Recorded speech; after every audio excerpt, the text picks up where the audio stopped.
তোমার ডিজাইনের জন্য থ্যাংক ইউ। এ কথা শোনা মাত্র গৌতমের ধৈর্যের বাঁধ ভেঙে গেল। সে নীলের কলার ধুয়ে ফেলল। অবনী সঙ্গে সঙ্গে গৌতমকে পিছিয়ে দিল। সে জানত নীল কত বড় গুন্ডা। নীল পিছিয়ে এসে নীলের জামা ঠিক করল আর হেসে অফিসের ভেতরে ঢুকে গেল। গৌতম একদৃষ্টে তাকিয়ে রইল তার পিছু পিছু। আর কিছুক্ষণের মধ্যে অবনীর সঙ্গে সেও ভিতরে ঢুকে গেল। আগারওয়াল গ্রুপের ভেতরে ঢুকেই গৌতম ওয়েটিং রুমে গিয়ে বসে পড়ল আর অবনী কনফারেন্স রুমের দিকে রওনা দিল, যেখানে আজ নীলের কন্ট্রাক্ট সাইন হতে যাচ্ছিল। কন্ট্রাক্ট সাইন হওয়ার আনন্দ গায়ত্রী দেবীর মুখে স্পষ্ট দেখা যাচ্ছিল। কনফারেন্স রুমে ঢুকেই অবনী দেখল গায়ত্রী দেবী আর নীল তার ডিজাইনটা টেবিলের ওপর রেখে অভিনব গুপ্তার জন্য অপেক্ষা করছে। টেবিলের চারপাশে অফিসের আরও অনেকে বসেছিল, কিন্তু আজ অবনীকে বসার অনুমতিও দেওয়া হয়নি। সে চুপচাপ এক কোণে গিয়ে দাঁড়িয়ে রইল। কনফারেন্স রুমের দরজা দিয়ে অভিনবের সেক্রেটারি ভেতরে এলো।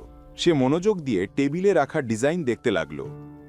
সেক্রেটারিকে দেখেই গায়ত্রী দেবীর মনে অনেক প্রশ্ন জেগে উঠল। অল্প সময়ের মধ্যেই সেক্রেটারি হাতে ধরা ফাইলটি টেবিলে রাখল এবং চেয়ারে বসে পড়ল। অভিনব স্যার এলেন না এখনো? ওনার জায়গায় আপনি কন্ট্রাক্টের জন্য?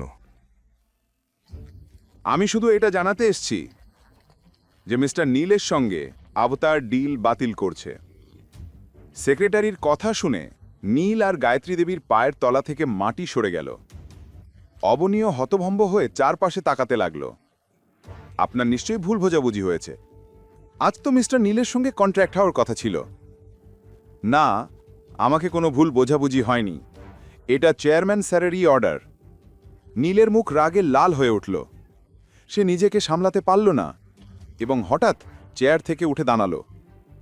কি, চেয়ারম্যান স্যারের অর্ডার? নাকি তুমি নিজের মন গড়া কথা বলছো?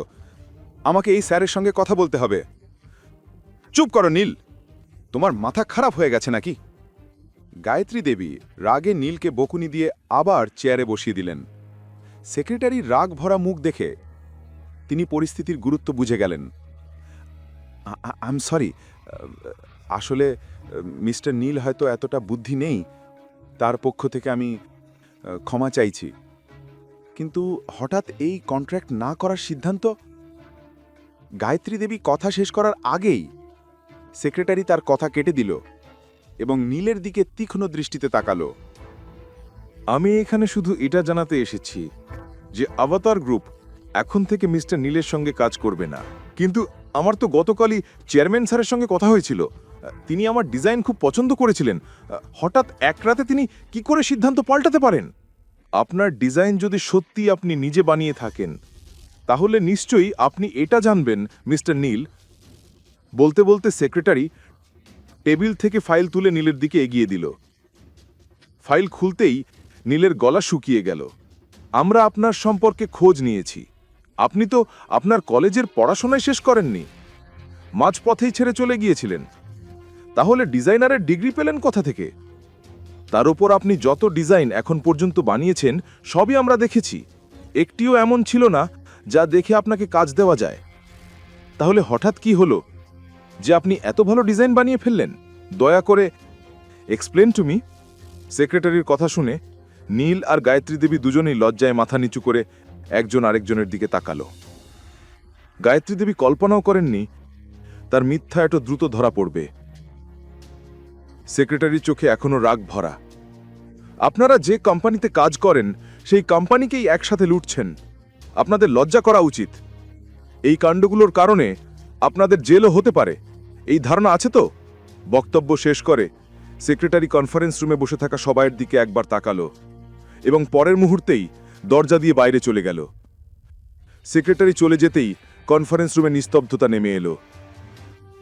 গায়ত্রী দেবী আর নীল কারোর চোখের দিকে তাকাতে পারছিলেন না। অন্যদিকে অবনী নিজের কানে বিশ্বাসই করতে পারছিল না।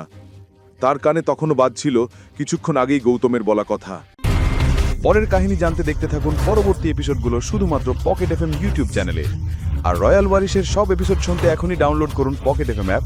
লিংক দেওয়া আছে ডিসক্রিপশনে।